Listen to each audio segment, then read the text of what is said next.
আবহাওয়ার চরম পরিস্থিতি তৈরি করতে চলেছে এল নিনো। বিশ্ব আবহাওয়া সংস্থা ২ জুন জানিয়েছে, ট্রপিক্যাল প্রশান্ত মহাসাগরের অস্বাভাবিক উষ্ণ পানি এই এল নিনো পরিস্থিতি তৈরি করছে। এটি আগামী মাসগুলোতে বৈশ্বিক তাপমাত্রা আর বৃষ্টিপাতের ধরনকে বদলে দিতে চলেছে, যার ফলে চরম আবহাওয়ার ঝুঁকি বাড়বে। সুইজারল্যান্ডের জেনেভাতে আয়োজিত এক সংবাদ সম্মেলনে বিশ্ব আবহাওয়া সংস্থার মহাসচিব চেলেস্তে সাউলো বলেন, বিশেষজ্ঞরা ধারণা করছেন ২০২৬ সালের জুন থেকে আগস্ট মাসের মধ্যে এল নিনো পরিস্থিতি তৈরি হওয়ার সম্ভাবনা ৮০%। পরবর্তী পূর্বাভাসকালীন সময়ে অর্থাৎ সেপ্টেম্বর থেকে ডিসেম্বরের মধ্যে এই সম্ভাবনা আরও বেড়ে প্রায় ৯০% দাঁড়াবে। প্রশান্ত মহাসাগরে তৈরি হওয়া এই এল নিনোর প্রভাব এর উৎপত্তিস্থল ছাড়িয়ে বহুদূর পর্যন্ত ছড়িয়ে পড়ে, যা সমগ্র অঞ্চলের কৃষি, জ্বালানি সরবরাহ, বাণিজ্য, পানি সম্পদ সরবরাহ শৃঙ্খল এবং মানুষের জীবিকাকে মারাত্মকভাবে প্রভাবিত করে। সাউলো আরও বলেন, সরকার, মানবিক সংস্থা এবং জলবায়ু সংবেদনশীল খাতগুলোকে আগাম তথ্য দেওয়ার জন্য আগামী মাসগুলোতে পরিস্থিতি খুব নিবিড়ভাবে পর্যবেক্ষণ করবে WMO। তিনি জানান, মানুষের জীবন বাঁচাতে এবং এল নিনোর ক্ষতিকর প্রভাব কমাতে আগাম ঋতুভিত্তিক পূর্বাভাস এবং সতর্কবার্তা খুব গুরুত্বপূর্ণ।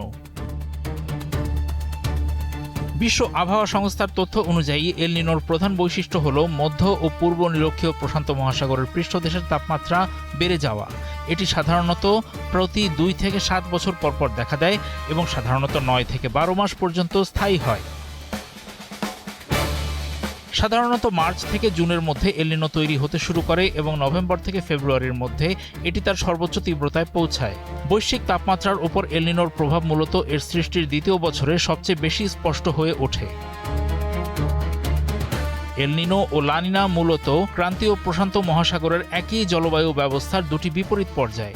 এল নিনোর সময় প্রশান্ত মহাসাগরের মধ্য ও পূর্ব অংশের সমুদ্রপৃষ্ঠের তাপমাত্রা অস্বাভাবিকভাবে বেড়ে যায়। এটি বিশ্বজুড়ে আবহাওয়ার ধরন বদলে দেয়। আর লা নিনার সময় সমুদ্রের পানি স্বাভাবিকের চেয়ে শীতল থাকে। এর প্রভাবে সাধারণত অস্ট্রেলিয়া এবং দক্ষিণ পূর্ব এশিয়ায় প্রচুর বৃষ্টিপাত হয়।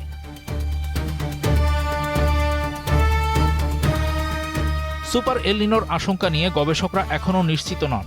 জাপানের আবহাওয়া ব্যুরো জানিয়েছে, দক্ষিণ গোলার্ধের গ্রীষ্মে এল নিনো সৃষ্টির সম্ভাবনা ৭০%।